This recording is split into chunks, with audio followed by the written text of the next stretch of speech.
अमन दुश्मनों के कला कमा के लिए कौमी क़यादत की बड़ी बैठक। कौमी असम्बली में कौमी सलामती की पार्लिमानी कमेटी का इन कैमरा इजलास। सियासी और अस्करी क़यादत का दहशतगर्दी के खात्मे के लिए हर ऑप्शन इस्तेमाल करने का फैसला। एलामिये के मुताबिक दहशतगर्दों के साथ आहनी हाथों से निपटा जाएगा। किसी को भी अमनो इस्तेहकाम खराब करने की इजाज़त नहीं दी जाएगी। इंसदादी दहशतगर्दी के लिए जामे एक्शन प्लान, मुस्तकिल हिकमत अमली पर मुकम्मल अमल दरामद यकीनी बनाया जाए। दहशतगर्दों के सहूलतकारों के खात्मे के लिए मरबूत और मुनज़्ज़म हिकमत अमली अपनाना होगी। दहशतगर्दी की हिमायत करने वाले किसी भी गिरोह के खिलाफ मुअस्सर कार्रवाई की जाएगी। पाकिस्तानी इदारों को कानून नाफिज करने और कौमी सलामती के मामलात में मुकम्मल आज़ादी होनी चाहिए। पार्लिमानी कमेटी के इजलास में अफगानिस्तान में शिद्दत पसंद दहशतगर्द तंजीमों के साथ हर किस्म की हमदर्दी के इजहार की मजम्मत, दहशतगर्दी के चैलेंजेस पर काबू पाने के लिए कौमी कवानीन नाफिज करने, इदारों की भरपूर हिमायत पर जोर। कमेटी की प्रोपेगेंडा करने, बेबुनियाद बयानिए घड़ने और अवाम को गुमराह करने की कोशिशों की मजम्मत।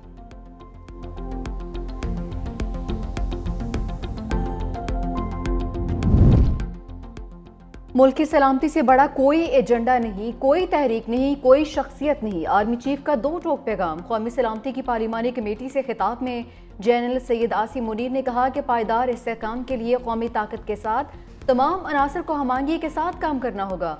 ये हमारी और हमारी आने वाली नस्लों की बका की जंग है। हमको बेहतर गवर्नेंस और मुमलिकत पाकिस्तान को हार्ड स्टेट बनाने की ज़रूरत है।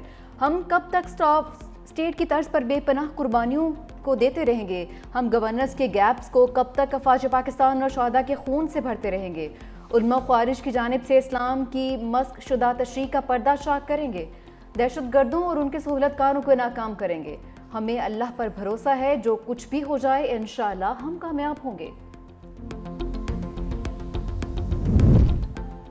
वज़ीर आज़म ने दहशतगर्दी की मौजूदा लहर का जिम्मेदार गुज़श्ता हुकूमत को ठहरा दिया। इजलास से खिताब में कहा, 2018 में कायम होने वाली नाअहल हुकूमत ने दहशतगर्दी के खिलाफ जंग से हासिल समरात को ज़ाया कर दिया। नेशनल एक्शन प्लान पर अमल दरामद रोक दिया गया। पूरी कौम जो आज खुमियाजा भुगत रही है वो उस पॉलिसी का नतीजा है।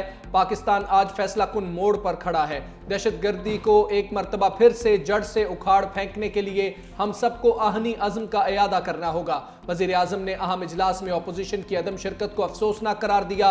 कहा, हिज़्ब इख्तलाफ की गैर मौजूदगी गैर संजीदा तर्ज अमल है। इजलास में गैर हाजिरी कौमी जिम्मेदारियों से मुंह मोड़ने के मुतरादिफ है।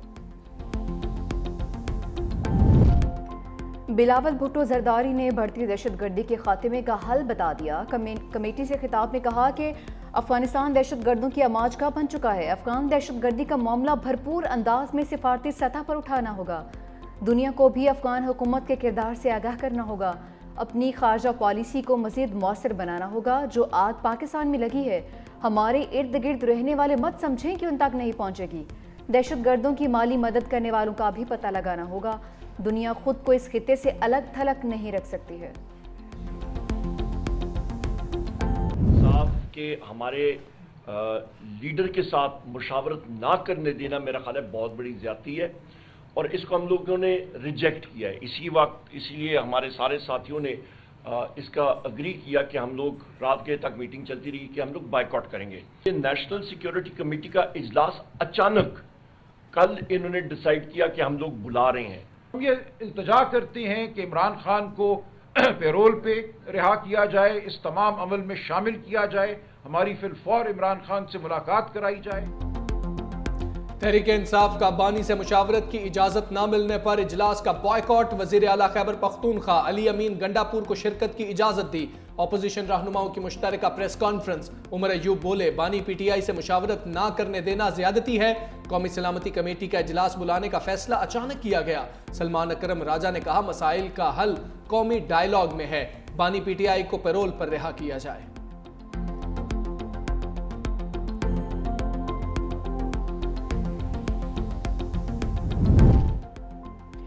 बानी के बगैर मुल्क की सलामती की मीटिंग की अहमियत नहीं है। महमूद खान अचकज़ई भी बोल पड़े। कहा, साबिक वज़ीर-ए-आज़म को भी इस किस्म की मीटिंग में बुलाया जाए।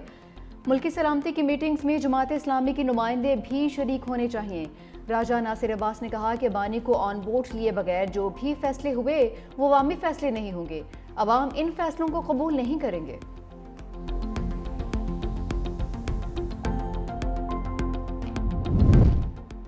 बिलावल भुट्टो ने पीटीआई की अदम शिरकत पर खरी खरी सुना दी। कहा बानी ने बतौर वजीर आजम कभी सिक्योरिटी इजलास में शिरकत नहीं की। दहशत गर्दी पर, ना कश्मीर और ना ही भारतीय जारहियत पर। अफसोसनाक बात यह है कि पीटीआई अब इसरार कर रही है कि वो इस इजलास में शरीक हों। आज वो पार्लियामेंट के रुकन भी नहीं, यह पार्लियामेंट की कौमी सलामती कमेटी का इजलास था।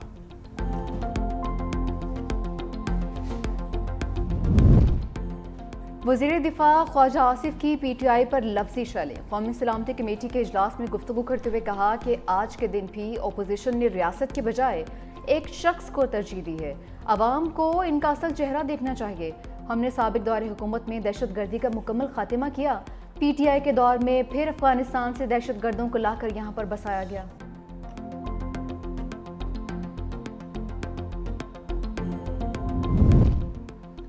मौलाना फजलुर रहमान का दहशत गर्दी के खिलाफ इत्तेहाद का मशवरा। रियासत की पॉलिसियों में तसलसल को नागुज़ीर करार दे दिया। इजलास से खिताब में कहा सियासी इख्तलाफात अपनी जगह, लेकिन हमें मुल्क के लिए मुत्तहिद होना होगा। सियासी बातें और इख्तलाफात चलते रहते हैं। आपस के इख्तलाफ को ख़त्म करते हुए मुल्की इस्तेहकाम के लिए मिलकर आगे बढ़ना होगा। फौज की दहशत गर्दी के खिलाफ कुर्बानियों को खिराज तहसीन पेश करते हैं।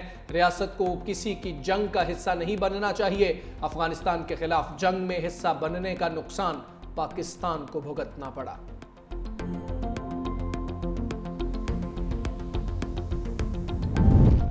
हमें आपस की बदएतमादी को ख़त्म करना होगा। वज़ीर आला खैबर पख्तूनख्वा का इजलास से खिताब।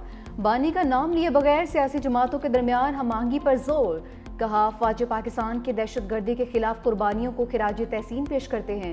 वज़ीर आला पंजाब मरीम नवाज की हालिया दहशत गर्दी के वाक़यात की मसम्मत। बोली दहशत गर्दों को चुन चुन कर सफाया करके मुल्क में खुशहाली का सफ़र जारी रखेंगे।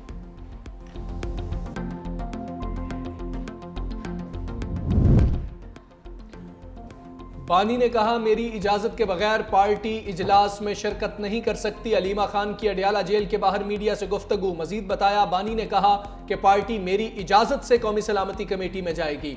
ग्राफ निकाल कर देखें, दहशत गर्दी 2021 तक कम हो गई थी, 2022 में फिर बढ़ना शुरू हुई। अफगानिस्तान हमारा दुश्मन नहीं, आप उसे दुश्मन बनाने की कोशिश ना करें। आप क्यों बिला वजह मुसलमान भाइयों से लड़ाई मोल ले रहे हैं। बानी ने बताया मेरा टीवी बंद कर दिया गया है, बच्चों से बात नहीं कराई जाती। बानी तहरीक इंसाफ ने सानिया जाफर एक्सप्रेस की मजम्मत की। बैरिस्टर गोहर की मीडिया से गुफ्तगू। बोले साबिक वज़ीर आज़म ने दहशत गर्दी की नई लहर पर तहफ़्फ़ुज़ात का इज़हार किया है। कहा दहशत गर्दी को एक आवाज़ से दबाने की ज़रूरत है। बानी ने पीटीआई सियासी कमेटी के फैसले की तायद भी की। कहा पीटीआई चारों सूबों की जमात है, 70% आवाम की पार्टी है। हुकूमत संजीदा है कि दहशत गर्दी के खिलाफ सही कदम उठाने हैं तो बानी का बाहर होना ज़रूरी है।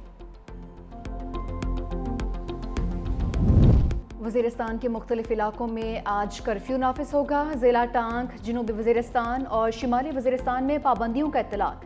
अजीज़ाबाद, चौक, सुरकई, जंडोला, खारू, फोर्ट और डबरा के इलाके बंद रहेंगे।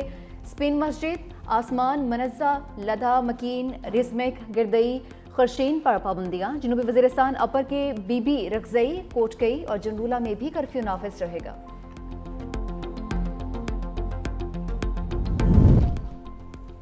वज़ीर आज़म शहबाज शरीफ आज सऊदी अरब के दौरे पर रवाना होंगे। तर्जुमान दफ्तर खारजा के मुताबिक दौरे का मकसद दो तरफ़ा ताल्लुकात, मुआशी ताउन और सरमायाकारी को फ़रोग़ देना है। वज़ीर आज़म सऊदी वली अहद मोहम्मद बिन सलमान से मुलाकात करेंगे। मशरिक़ वुस्ता समेत फ़लस्तीन की सूरत हाल पर बातचीत होगी।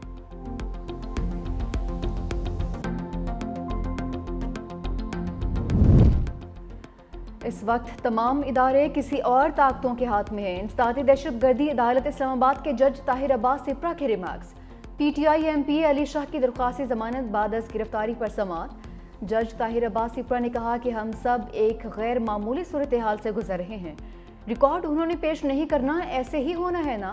प्रोसिक्यूटर ने जवाब दिया कि इन्वेस्टिगेशन ऑफिसर मंडी बहाउद्दीन है, वापस नहीं आया, अदालत को उनके खिलाफ एक्शन लेना चाहिए। जज ने कहा कि अदालत में चालान पेश करना आपका काम है। तुमसे ना हो पाएगा, मैदान बदला, शाहीनों ने शिकस्त का ट्रैक नहीं बदला। न्यूजीलैंड ने कौमी टीम को 5 विकेटों से धूल चटा दी। मेजबान टीम ने टॉस जीतकर पाकिस्तान को बैटिंग की दावत दी। कीवीज के आगे कौमी टीम की बैटिंग लाइन रेत की दीवार साबित हुई। कप्तान सलमान अली आगा ने 40 रन बनाए। 4 खिलाड़ी डबल फिगर तक भी नहीं पहुंचे। पूरी टीम 135 पर ढेर। हदफ के ताक़ुब में कीवीज बैटर्स का बल्ला स्टीन गन बन गया। पाकिस्तान पर छक्कों चौकों की बारिश कर दी। टिम साइफर्ट ने 5 छक्कों और 3 चौकों की मदद से 45 रन बनाए। फिन एलन के 38 रन, 5 बार गेंद को हवा के रास्ते बाउंड्री की राह दिखाई। कीवीज ने हदफ 11 गेंद पहले ही हासिल कर लिया। Team Seifert player of the match करार। बल्लेबाजों की कारकर्दगी रिपोर्ट में नाअहली के वायरस की तशखीस। हसन नवाज ने 0 पर आउट होने का सिलसिला जारी रखा। जहांदाद खाता खोले बगैर लौटे। खुशदिल ने 2 रन बनाकर शायकीन के दिलों को जला डाला। हारिस अब्दुल-समद और इरफान ने 11 रन का तमगा माथे पर सजाया। शादाब 26 रन बनाकर वापस लौटे। शाहीन की थर्ड क्लास परफॉर्मेंस मेजबान टीम को 1 ओवर में 26 रन का तोहफा दे दिया। साइफर्ट ने पहली 2 गेंदों पर दिन में तारे दिखा दिए। एक डबल के बाद 2 बार बाउंड्री पार फेंका। सोशल मीडिया पर सार्फिन ने शाहीन आफरीदी की क्लास ली। कहा कि क्लब लेवल का बॉलर होता तो इससे अच्छी बॉलिंग करता।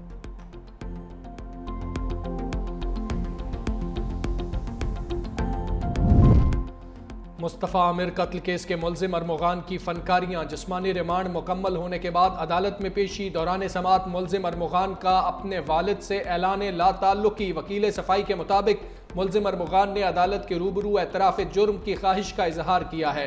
अदालत ने जुडिशल मजिस्ट्रेट के रूबरू एतराफ़ जुर्म की हिदायत की है। मुल्जिम अरमुगान के जिस्मानी रिमांड में 24 मार्च तक तोसी।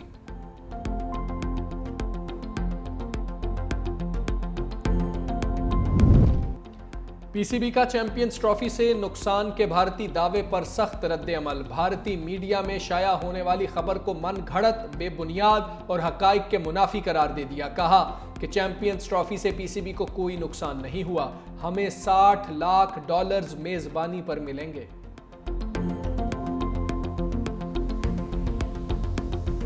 और अदाकारी बाकमाल, हर अंदाज बेमिसाल शहनशाह जज्बात मोहम्मद अली को बिछड़े 19 बरस बीत गए। 300 से ज़ायद फिल्मों में अदाकारी के जौहर दिखाए। फ़नी खिदमात पर प्राइड ऑफ परफॉर्मेंस से भी नवाजा गया।